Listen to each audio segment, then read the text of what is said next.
Assalamualaikum warahmatullahi wabarakatuh. Bismillahirrahmanirrahim. Hamdan wa sana'an laka ya Allah, salatan wa salaman laka ya Habibullah, wa ala alika wa ashabika ya khair khalqillah, laka ya Rasulullah, wa li jami' man ittaba'a dinaka ya Habibullah, haqiqatan min ladun Adam ila yaumil qiyamah. Radhiyallahu lana wa lahumul Fatihah. A'udzu billahi minasy syaithanir rajim. Bismillahirrahmanirrahim. Alhamdulillahi rabbil alamin arrahmanir rahim maliki yaumiddin. Iyyaka na'budu wa iyyaka nasta'in ihdinas siratal mustaqim. Siratal ladzina an'amta 'alaihim ghairil maghdubi 'alaihim waladdallin. Amin. Litaqarrubina ila Allah ta'ala li mahabbatina ila Rasulillah sallallahu alaihi wasallam. لسلامتنا في الدين والدنيا والآخرة، لقضاء ديوننا، لقضاء حاجاتنا من حوائج الدنيا والآخرة، لتيسير أرزاقنا حلالا طيبا مباركا كثيرا واسعا، لصحة جسدنا وقلوبنا، لشفاء أمراضنا ظاهرا وباطنا، لدفع البلايا والمحن والفتن والأمراض الأسقام، ولمنامنا لمصالحنا لأهل بيتنا وأولادنا ذرياتنا وجوارنا أصدقائنا وجميع المسلمين والمسلمات والمؤمنين والمؤمنات الأحياء منهم والأموات، ولأعز الإسلام والمسلمين بجهدك يا الله، بشفاعة نبيك يا الله، ببركة أوليائك يا الله، وبأسرار الفاتحة. أعوذ بالله من الشيطان الرجيم. بسم الله الرحمن الرحيم. الحمد لله رب العالمين الرحمن الرحيم مالك يوم الدين. إياك نعبد وإياك نستعين اهدنا الصراط المستقيم صراط الذين أنعمت عليهم غير المغضوب عليهم ولا الضالين. آمين. قال المصنف رحمه الله تعالى ونفعنا بعلومه وأمدنا بأسراره وفاض علينا من بركاته وبكم. آمين. بسم الله الرحمن الرحيم. Wala antashabah, artinya wallahi demi Allah, la antashabah, hendaknya bersahabat engkau ayyuhal murid, wahai orang yang ingin sampai kepada Allah, jahilan terhadap orang yang bodoh, bil ulum terhadap ilmu-ilmu al-zahiriyah yang zahir, la yarda yang tidak ridha itu jahil, an nafsi terhadap nafsunya jahil, bahaya sebuta dengan hendaknya marah itu jahil, alihah atas itu nafsu, wa ya'taqidan naqsaha, dan meyakini itu jahil naqsa terhadap kekurangan itu nafsu. Khairun, ialah lebih baik laka bagimu min antasabah, dari hendaknya berkawan kau alim terhadap orang alim, bidzalika dengan itu ilmu zahir, yarda yang ridha alim an nafsi terhadap nafsunya itu alim. Kemarin pada malam Senin yang lalu kan diungkapkan bahwa asal usul dari maksiat, asal usul dari dosa-dosa, asal usul lalai atau tidak memperhatikan Allah, lupa kepada Allah, asal usul syahwat itu adalah ridho terhadap nafsu, setuju terhadap gerakan-gerakan nafsu. Jadi persetujuan terhadap gerakan nafsu itu adalah awal mula dari dosa-dosa, awal mula dari kelalaian, awal mula juga dari adanya syahwat kepada segala sesuatu yang dilarang. Nah, karena itu di sini musannif mempertegas bahwa kita bersahabat dengan orang yang bodoh. Bodoh artinya apa? Tidak menguasai banyak dalil, tidak menguasai banyak nas, tidak menguasai banyak referensi tentang keislaman. Bodoh, awam. Kita bersahabat dengan orang yang bodoh, dengan orang awam. Tapi orang bodoh, orang awam ini tidak ridho kepada nafsunya, alias tidak pernah percaya bahwa nafsu itu senantiasa menggiring kepada kebaikan. Si bodoh ini tetap senantiasa mengambil jarak, melawan dan mengalahkan nafsunya. Nah, bergaul, bersahabat dengan orang yang bodoh dan menang kepada nafsunya, jauh lebih baik dibandingkan bersahabat dengan orang yang alim, yang intelektual, yang pandai, yang cerdas, tapi kalah terhadap nafsunya. Karena kan tidak setiap orang yang alim itu otomatis mengamalkan ilmu yang dimiliki. Jadi antara ilmu dengan amal itu bisa sangat jauh jaraknya. Biarpun ilmu itu adalah ilmu agama. Jadi orang yang fasih tentang dalil-dalil, fasih tentang referensi kitab-kitab kuning dan lain semacamnya, tidak ada jaminan bahwa orang itu mengamalkan ilmunya. Tidak ada jaminan bahwa orang itu menang berhadapan dengan nafsu, tidak ada jaminan. Karena itu lebih baik bergaul dengan orang yang bodoh, orang yang awam. Tapi orang ini tunduk, orang ini bisa memenangkan pertarungan terhadap nafsunya dibandingkan bergaul dengan orang alim tapi kalah terhadap nafsunya. Nah, ini berarti di sini yang ditekankan bukan terutama pentingnya ilmu pengetahuan agama, bukan. Yang ditekankan adalah pengamalan ilmu agama.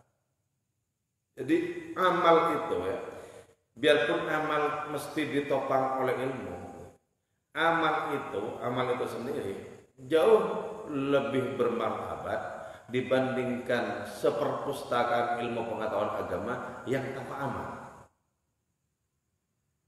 Jadi misalnya kita berjumpa di desa-desa ya, Pak Le, Bu Le, Pak De, Bu De, simbah-simbah ya.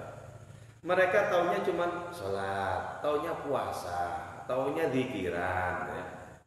Mereka tidak kenal dengan berbagai macam kitab dan referensi keislaman, tidak kenal. Tapi mereka itu sanggup menekuk mengalahkan nafsunya sehingga mereka lurus amalnya kepada Allah Subhanahu wa taala.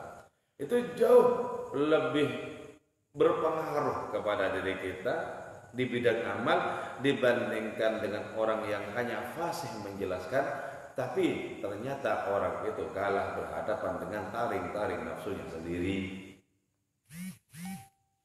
Makanya perumpamaannya seperti ini ya. Kita mana yang lebih kita percaya? Orang ketika kita tanya alamat tertentu ya, kita tanya kepada orang alamat tertentu. Orang ini bisa menunjukkan RT, RW dan nomornya sekaligus, nama jalannya. Tapi orang ini belum pernah sampai kepada alamat yang dijelaskan. Dibandingkan dengan orang yang tidak tahu RT RW-nya tapi sudah bolak-balik ke sana. Nah, kalau saya lebih percaya yang kedua. Kenapa? Menunjukkan alamat hanya dalam bentuk tulisan bisa saja tersesat. Bisa saja menjadikan kita itu kebingungan. Sama dengan misalnya sekarang orang mengandalkan Google Map ya. Orang mengandalkan itu bisa diperosok-perosokkan ke banjir-banjir. Nah, kenapa? Karena itu hanya berdasarkan data. Sementara kalau kita menggunakan software yang memang sudah bolak-balik di jalan itu, dijamin kita itu lebih percaya kepada si software ini dibandingkan dengan data yang ditunjukkan oleh Google Map itu. Jadi ternyata di sini ilmu yang tak berbarengan dengan amal itu tidak memiliki banyak efek untuk bisa mempengaruhi seseorang beramal. Jadi karena itu ada kalanya kita berguru untuk mendapatkan ilmu pengetahuan, ada kalanya juga kita berguru untuk mendapatkan inspirasi amal. Jadi kalau dekat dengan siapa kita belajar, oh anak ini, orang ini ikhlas, aku diam-diam mengambil bagaimana berkawan secara ikhlas. Oh orang ini menyenangkan, bagaimana dia bermanfaat, aku ambil. Nah itu dengan demikian dia menyodorkan bukan konsep dan kata-kata orang yang awam tadi, orang yang lugu, orang yang dianggap bodoh, Tapi yang ditawarkan langsung tindakan yang konkret, dan tindakan yang konkret itu lebih fasih dibandingkan dengan ungkapan-ungkapan yang tanpa tindakan, tanpa amal. Makanya disebutkan lisanul hal afsah min lisanil maqal. Bahasa tindakan itu lebih fasih dibandingkan bahasa kata-kata. Bahasa tindakan. Misalnya ya, ada orang berceramah, hendaklah kalian semua jujur karena jujur itu mendekatkan diri kepada surga. Tapi orang ini tak pernah jujur. Kita itu menjadi tidak mempercayai orang ini. Dan ketika kita tidak mempercayai orang ini, sulit kita untuk tergugah oleh kata-katanya. Sementara ada orang yang tidak berceramah, tapi mempraktekkan tentang kejujuran itu dalam berbagai macam komunikasi sosialnya. Kita lebih percaya orang seperti ini. Nah, ini yang dimaksudkan dengan bahwa kita berkawan dengan orang yang bodoh secara ilmu zahir, tapi tidak ridho, tidak setuju dengan nafsunya, sehingga perlu waspada menghadapi nafsu dan memenangkan pertarungan dengan nafsu itu lebih baik dibandingkan dengan bergaul dengan orang alim, tapi orang alim ini masih kalah dengan geburu nafsunya sendiri.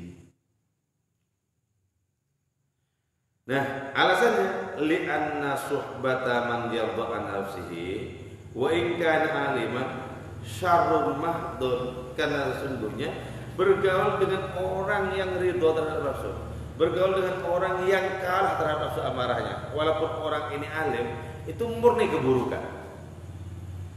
Murni keburukan. Jadi ternyata ya, setelah kita mengetahui banyak hal tentang agama itu, selanjutnya adalah kita berjerih payah bersungguh-sungguh untuk bisa mempraktekannya. Tanpa praktek, maka ilmu yang dimiliki itu hanya akan menjadi saksi yang menyakitkan. Jadi ada ilmu menjadi saksi yang menyenangkan, ada ilmu kelak menjadi saksi yang menyakitkan. Yang menyenangkan, ilmu itu bersaksi, ya dulu aku dimiliki oleh fulan ini, kemudian fulan ini beramal atas nama aku, atas nama ilmu, menyenangkan. Tapi yang menyakitkan, ilmu itu berkata kelak, aku dulu dimiliki oleh orang ini, tapi aku disia-siakan, aku tak pernah diamalkan. Jadi ada saksi menggembirakan, ada saksi menyakitkan. Jadi ketika ilmu tidak diamalkan, maka akan menjadi saksi yang menyakitkan kita sendiri. Nah, itu yang terpenting adalah bagaimana apa yang kita miliki itu dengan gigih kita coba untuk dalam keikhlasan mengamalkan ilmu itu. Lianna suhbata, karena sungguhnya persahabatan itu tu'athiru, ialah memberikan dampak. Fatak tasibu, maka berbuat engkau minhu, dari itu adanya dampak itu. Fatak tasibu, maka berbuat engkau minhu, dari itu alim, hadzal wasfal khabith, terhadap adanya sifat yang buruk ini. Fasora, maka jadi ilmunya itu si alim ghairu nafi', ialah tidak bermanfaat laka bagimu, fi tahdzibi nafsika, dalam mendidik nafsumu.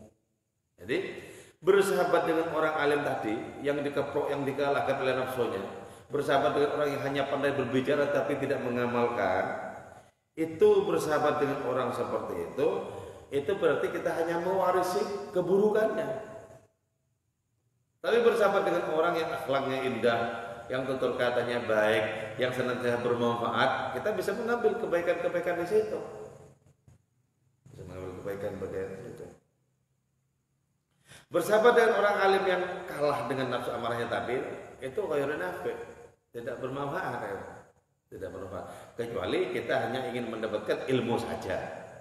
Misalnya dalam rangka menyelesaikan skripsi, menyelesaikan tesis dan lain semacamnya. Jadi orientasinya bukan orientasi amal, tapi semata-mata orientasi teori-teori ilmu pengetahuan saja. Itu bisa. Misalnya berdekatan dengan seorang pemabuk, tapi si pemabuk ini ahli di bidang konsep mengenai kesenian misalnya. Nah, ya bisa kita ambil manfaatnya ilmu keseniannya. Jadi tidak ada orientasi transendennya. Ini yang dimaksud dalam kitab Hikam, yaitu ilmu yang berorientasi amal, bukan ilmu semata-mata sebagai ilmu.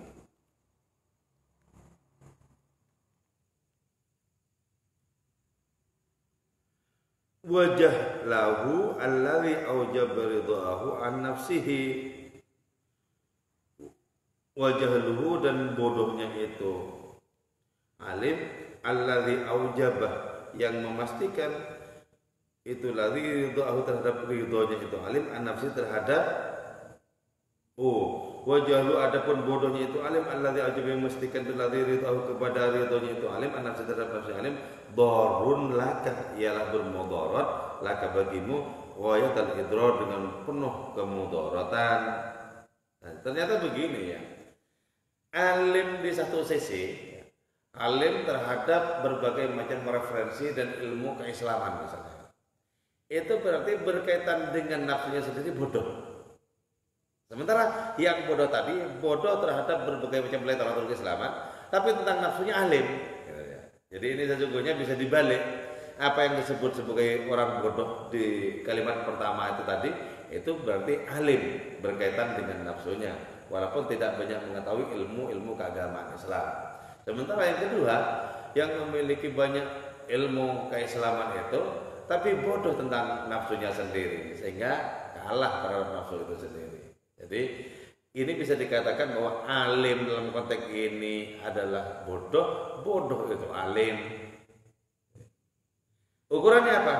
Pokoknya kalau ukurannya itu adalah menang atau tidak terhadap nafsu, maka yang menang terhadap nafsu alim, walaupun dia tidak cakap ilmu pengetahuan keislaman secara luas.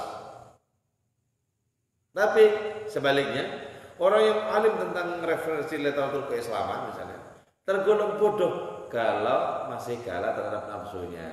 Jadi ternyata perspektif alim dan bodoh ini dalam dua konteks. Wa ka'annahu in fatahul ilmu bi uyubi nafsi la yadhunha la ilma indahu.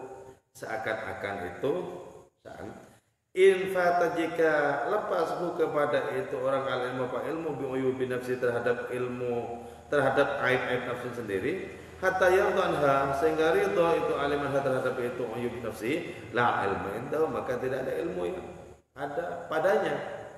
Jadi kalau misalnya orang itu tidak ngerti aibnya nafsunya sendiri, tidak mengerti buruk nafsu amarahnya sendiri, itu sama saja dengan tidak punya ilmu. Atau ilmu yang dimiliki juga tidak bermanfaat untuk dirinya. Jadi akhirnya apa? Yang disebut alim ini akhirnya disebut bodoh, karena tidak juga mengerti tentang keburukan nafsunya sendiri. Falidah, dan karena ini kalau mengatakan musannif fa ayyu ilmin li alimin yadhu an nafsi, maka ilmu macam apa ridho alim an nafsi terhadap nafsunya. Nah kalau masih ridho sama nafsu, kalah sama nafsu, nah ilmu apa itu yang dimiliki kecuali hanya ilmu konsep belaka. Nah ini berarti musannif ini mau menggiring pemahaman bahwa apa yang disebut alim itu, yang disebut cerdas itu berkaitan dengan kesanggupan untuk bisa menyaksikan keburukan nafsu amarahnya. Nah kalau sudah bisa menyaksikan keburukan nafsu amarahnya itu, maka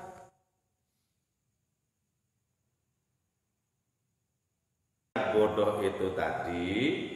bodoh itu tadi itu termasuk alim, karena mengerti bahaya nafsu amarahnya sendiri dan memenangkan pertarungan dengan nafsu amarah itu. Jadi ukurannya begitu. Jadi perkara mentereng di dalam ilmu-ilmu keislaman gitu. Jangan membuat kita silau. Belum tentu orang itu alim secara hakikat. Kalau misalnya fasih dalam ilmu-ilmu keislaman ya, mengutip kitab ini, kitab itu dan lain semacamnya, tapi kok masih kiok menghadapi nafsu amarahnya, itu sudah menjadi bukti kebodohannya. Nah, makanya kalau di dalam kitab Mantiqut Thair itu bahwa kearifan itu, spiritualitas tidak akan pernah terjual kedai orang-orang yang hanya pandai berkata-kata. Ini nggak ada kita membeli spiritualitas, nggak ada. Kita hanya menemukan apa, mulut yang berbusa-busa.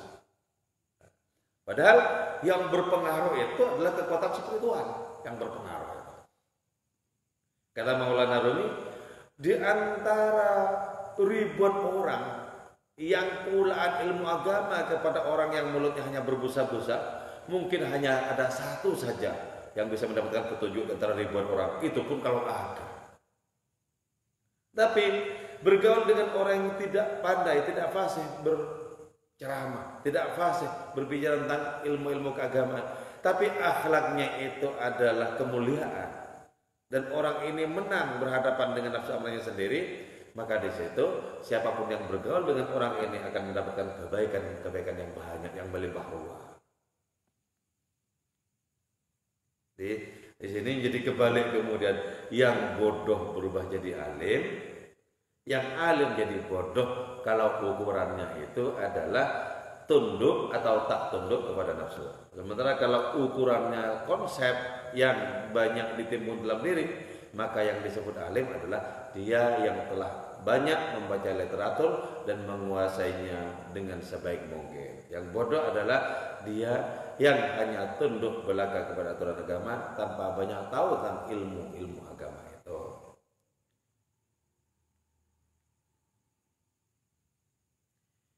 Wa fiha kullul faidah.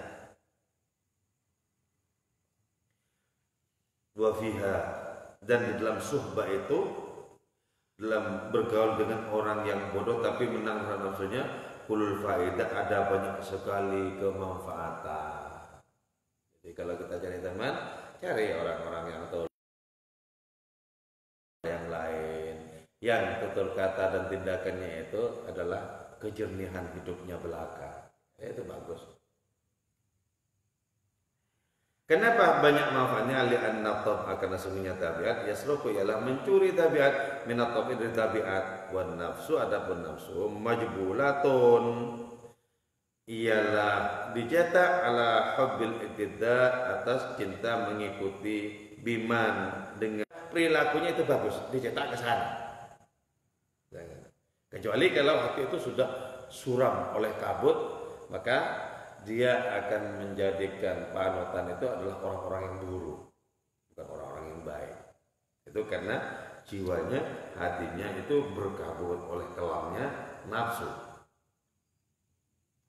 Nah, orang yang tadi tidak mengetahui konsep-konsep keislaman itu, tapi menang terhadap nafsu tadi, itu akan menjadi sangat berguna bagi kita. Karena ukuran kita dalam hal ini adalah tindakan. Ukuran kita itu amal, bukan ilmu pengetahuan semata-mata.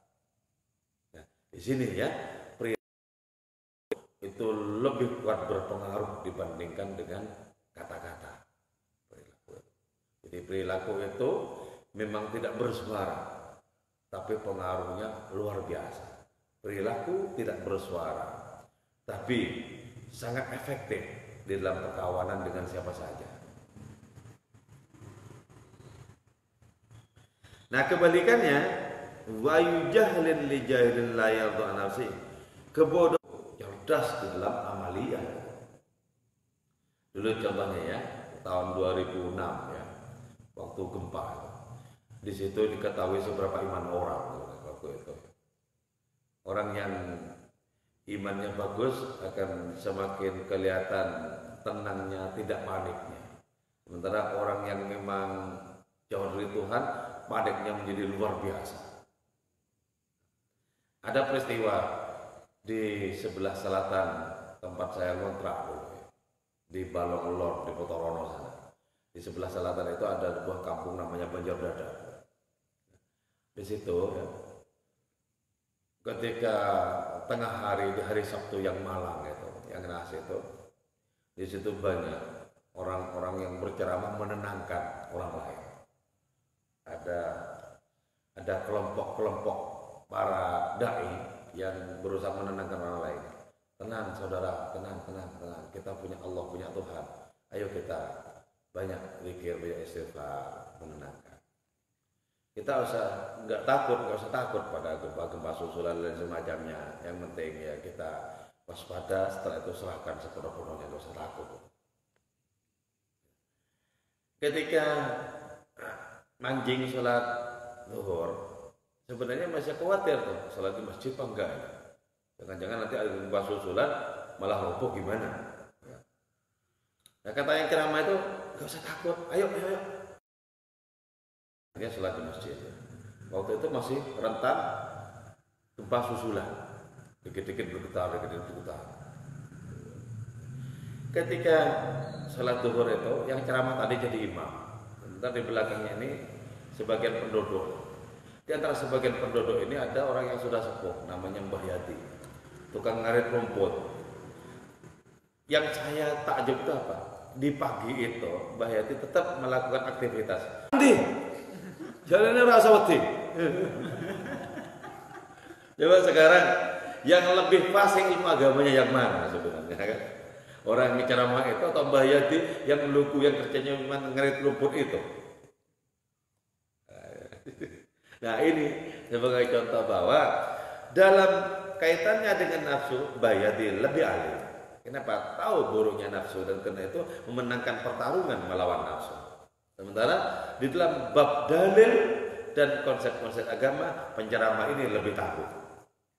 Tapi tidak tahu tentang buruknya nafsu. Karena itu akhirnya berbalik, si Mbah Yati ini yang sebenar-benar alim secara hakiki dan si penceramah ini ternyata bodoh secara hakiki. Nah kalau begitu, bagaimana mungkin ilmu zahir itu bisa mengatasi gejolak dan amarah nafsu kalau begitu?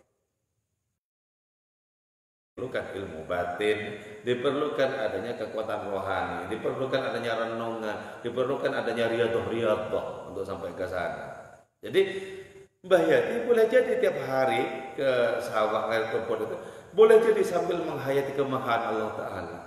Dan itu yang disebut dengan religiusitas. Jadi religiusitas itu getaran ketika seorang menyaksikan kemahaan Allah lewat alam semesta ini, religiusitas.